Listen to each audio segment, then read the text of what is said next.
February 2019, Shorthand Tamil Senior Grade. Get ready for the dictation. 10 seconds. 5 seconds. Start. மாண்புமிகு தலைவர் அவர்களே, நிதி அமைச்சர் அவர்கள் அளித்திருக்கிற வரவு செலவு திட்டத்தை நான் வரவேற்கிறேன். அவர்கள் அதை நன்றாக சரியான முறையில் தயாரித்திருக்கிறார்கள். பொதுவாக எல்லோரும் விவசாயத்தை பற்றி பேசினார்கள். நெல் விலை ஏறிவிட்டது என்று சொல்லுகிறார்கள். விவசாயம் செய்தவர்களுக்குத்தான் அதிலுள்ள கஷ்டம் தெரியும். இப்போது நெல் விலை அதிகமாக ஏறவில்லை. நெல்லின் விலைக்கு கட்டுப்பாடு விதிக்க வேண்டும் என்று சொன்னார்கள். அப்படி ஒரு கட்டுப்பாடு விதித்தால் உடனடியாக அதன் விலை ஏறிவிடும். அதை நன்றாக கவனிக்க வேண்டுமென்று கேட்டுக்கொள்கிறேன். கட்டுப்பாடு விதித்தால் வெளி சந்தையிலே நெல் கிடைக்காது. அது கருப்பு சந்தைக்கு போய்விடும் என்று சொல்லிக்கொள்ள விரும்புகிறேன். ரேஷன் இருந்த காலத்தில் நெல் விலை கட்டுப்பாட்டில்தான் இருந்தது. அப்போது நெல்லை அதிக விலையிலே தான் விற்று வந்தார்கள். ஆகவே கட்டுப்பாடு இருந்தால்தான் விலை அதிகமாக ஏறும். கட்டுப்பாடு என்றால் நெல் விலை கட்டுப்பாடு மட்டும் இருந்தால் போதாது. விவசாயத்திற்கு தேவைப்படும் கருவிகள், ரசாயன உரங்கள் போன்றவற்றுக்கும் விலை கட்டுப்பாடு இருக்க வேண்டும். எத்தனையோ கூட்டுறவு சங்கங்கள் ஏற்படுத்தி இருக்கிறார்கள். ஆனால் சரியான முறையில் பொருள்களை கொடுப்பதில்லை. இதையெல்லாம் அரசு சரியாக கவனிக்க வேண்டும்.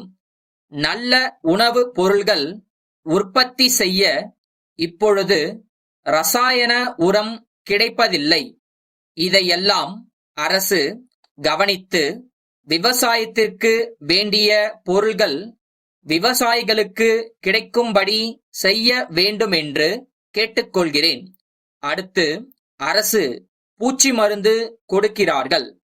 அப்படி கொடுக்கும்போது 2 ஏக்கருக்கு உட்பட்டு நிலம் வைத்துக்கொண்டு இருப்பவர்களுக்கு அந்த மருந்தை இலவசமாக கொடுத்தால் நலமாக இருக்குமென்று நான் கருதுகிறேன்.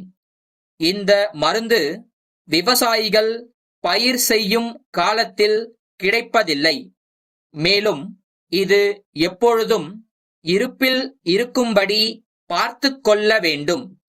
அப்படி செய்தால்தான் விவசாயிகளுக்கு காலாகாலத்தில் மருந்து கிடைக்க ஏதுவாக இருக்கும். அடுத்து, மின்சார சக்தி வழங்கும்போது ஒரு குதிரை வேகமுள்ள மோட்டார் வைத்துக்கொள்ள வேண்டுமென்றால் அதற்கு 50 ரூபாய் கட்ட வேண்டுமென்று இசைவு பத்திரம் எழுதி வாங்கிக் கொள்கிறார்கள். அப்படி வாங்கிக் கொண்டாலும் உடனடியாக மின்சாரம் கொடுக்கப்படாமல் 4-5 மாதம் கடந்து விடுகிறது. பயிரிடுவதற்கு மின்சாரம் மிகவும் தேவையாகிறது. அப்படி தேவையான முக்கிய காலங்களில் மின்சாரம் தராமல் நிறுத்தி விடுகிறார்கள். ஆனால் முன்னதாகவே பணம் கட்டிவிட வேண்டுமென்று சொல்லுகிறார்கள். இதை உடனடியாக கவனித்து மின்சார வசதியை காலாகாலத்தில் செய்து கொடுத்தால் விவசாயம் நல்ல முறையில் நடக்கும். இன்றும் சில இடங்களில் மின்சார வசதி இல்லாமல் இருக்கிறது.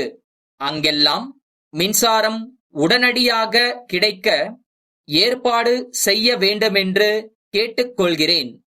கடைசியாக, மாடு வாங்குவதற்கோ வீடு கட்டிக்கொள்வதற்கோ கடன் தேவையெனில் பல துறைகளுக்கு போக வேண்டியிருப்பதால் காலதாமதம் ஏற்படுகிறது. இதை தவிர்க்க ஏற்பாடு செய்ய வேண்டும். மதுரை முருகன் கூட்டமைப்பிலிருந்து. சென்னை திருவாளர்கள் ஏழுமலை கூட்டமைப்பிற்கு எழுதும் கடிதம். அன்புடையீர், கொஞ்ச காலத்திற்கு முன்பு நாங்கள் ஒரு கடிதம் எழுதியிருந்தது நினைவு இருக்கும் என்று நம்புகிறோம். அப்போது சில பொருள்கள் குறித்து உங்களுடைய விலை மதிப்பை கேட்டிருந்தோம். ஆனால் அப்போது நீங்கள் இருந்த நிலைமையில் அந்த வாய்ப்பை பயன்படுத்திக் கொள்ள முடியவில்லை என்று தெரிவித்திருந்தீர்கள். அதே நேரத்தில் அடுத்த சந்தர்ப்பத்தில் வாய்ப்பளிக்கும்படி சொல்லியிருந்தீர்கள். தற்போது நாங்கள் ஒரு வாடிக்கையாளரோடு ஒரு பெரிய ஒப்பந்த வேலையை ஏற்றுக்கொண்டுள்ளோம். அதை முடிப்பதற்கு சில முக்கியமான பொருள்கள் தேவைப்படுகின்றன. உங்களை போன்றவர்களுடைய ஒத்துழைப்பை கொண்டு அப்பணியை வெற்றிகரமாக முடித்துவிடலாம் என்று நினைக்கிறோம். உங்களுடைய நிலைமை முன்பு இருந்ததை விட மிகவும் சீரடைந்திருப்பது தெரிய வந்துள்ளது. எனவே இத்துடன் இணைக்கப்பட்டிருக்கும் பட்டியலில் கண்டுள்ள பொருள்களுக்கு தங்களுடைய விலை மதிப்பை அனுப்பி வைக்குமாறு கேட்டுக்கொள்கிறோம். தங்களுடைய பதிலினை விரைவில் எதிர்பார்க்கிறோம். நம்முடைய பழைய தொடர்பை புதுப்பித்துக் கொள்ள முடியும் என்று நம்புகிறோம். தங்கள் நம்பிக்கையுள்ள